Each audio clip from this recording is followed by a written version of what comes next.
When should one call the vet for the horse? And please do not say, in any situation when you are not sure. Ooh, I love that. Darn. Because that is almost all of the time and would become very expensive and bothersome to the vet. Aside from trauma, what are some obvious signals to do so? And this is a great question, because I think anyone really who looks is. at their horse is like, Yeah. that seems minor, but could also be terrible. Should I call the vet? Right. And I looked at something last night for someone here who was like, is this something I should call the vet for? What should I do? And so I triaged it right there for her. I love being told what I can and can't say on an answer. So this is clearly someone who's watched before. All right. So I got this question a lot in my career, and I divided this up into 3 categories. And so situation 1 is the true emergencies, and the vet has to come out right now. So I'm just going to read the list so I don't leave anything off, because that would be bad. To me, anything dealing with the eye. So squinting, tearing, cloudy, those are all emergencies, because the eyes can go bad fast.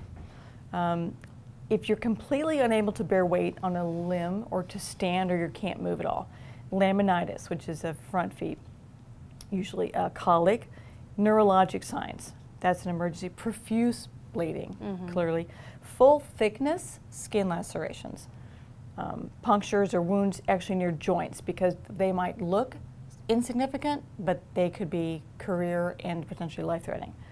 Choke, which is not in people where they get something stuck in the airway, but it's something stuck in the esophagus, still a problem. Difficulty breathing, extremely high fevers, and those I would call like above 103. And then difficulty foaling, that's clearly an emergency. So those are the ones that you don't wait on, you don't worry about what time of day it is, or if your vet's going to be mad or whatever, but you just call. Can you explain how you can tell if something's full thickness on a skin laceration? If you can see the underlying structures, I guess. Generally, if there's flaps, I think they're full thickness. If you can see the complete edges of the skin. That's a really good question. I'm not sure. I'll have to think about it and maybe answer next time. Okay. But yeah, that's versus like a scrape. Like a scrape, a horse walked into the stall and scraped his hip. Right. Might be a partial thickness. Yeah. Versus the one I saw last night was unfortunately full thickness, had cut across the fetlock, and you could see the underlying structures. So that's 2 strikes. Yeah, it was a really That's big. near a joint. Yeah. And it's full thickness. Yeah, that's bad. And so that's situation 1, always an emergency.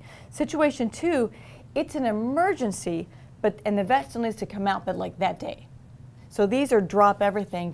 Doesn't matter what the vet's doing. They're on another call. They're on the phone. You drop it and you come out. The next category is, I need to see it. I need to see it today, but I don't have to drop everything. I can do it maybe at the end of the day or on lunchtime. And 2 examples of that one would be like lameness, a serious lameness, a 3 or 4 out of 5, and not a 5 out of 5 like the top one, and then a hives, because you don't know if the hives is going to get worse or the same or better on its own. So may as well have the vet come out and prescribe something that makes the horse more comfortable. Because hives can get, I had a horse once that somebody put not just dilute iodine on, they meant to give an iodine bath for like rain rot or something. They used tincture of iodine all over the horse.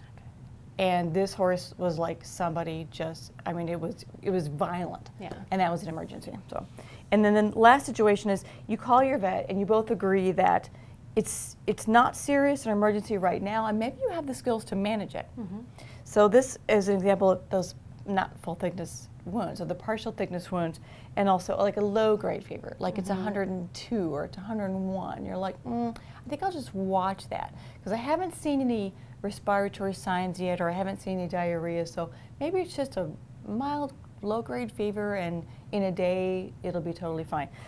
The point of all these is, and this person is not going to like this answer, but I would always call the vet. And together, between the 2 of you, because you have to know your comfortableness, your ease at handling these, and your experience with horses and what equipment you have on hand, and then talking through the full and partial thickness wound, I think was really good. Call your vet, and between the 2 of you decide, do you need to come out right now, drop everything? Do you need to come out later today? or maybe I just watch it and maybe you come out next week or you don't come out at all because I can handle it. Those And are the 3 situations. In a lot of instances, your vet will be able to ask you questions to help determine which of those criteria it is. Just in terms of the location of the injury and how deep it is, and they can give you things to look for or not look for and rule out that can help them decide, is this something that I need to interrupt my day for, or is this something that we can both decide we can deal with this later, we can keep an eye on it, we can monitor it and check in tomorrow. Yes. I will agree. I was a surgical vet tech for a few years, and I still call my vet with almost every concern I have, because that was the biggest thing that I learned at the clinic was if you try to manage it on your own, you often end up in more trouble and with a more expensive treatment on the other end. That's exactly right. Yeah. And don't think of your vet, don't think of it as an adversarial relationship. You know, they want you to call them. It's better for you and your horse if you call them. They're your best advocate. I mean, so I would talk to them. I call lots of vets all the time. It's true. I do too. Yeah. And I will say, it's not, the reaction is never like, oh, this person thinks that they might need a farm call. That sounds like a lot of money for me. Their reaction is usually like, oh boy, how am I going to fit this into my day? Let's see if this is really an emergency or not. So it's not like, oh good, the opportunity. No, and you're to go to not the barn. bothering them. Yeah. I mean, I get that question a lot, and it's just not, that's not how vets think at all. Yeah. I mean, they went to 4 years of school to talk about this kind of stuff.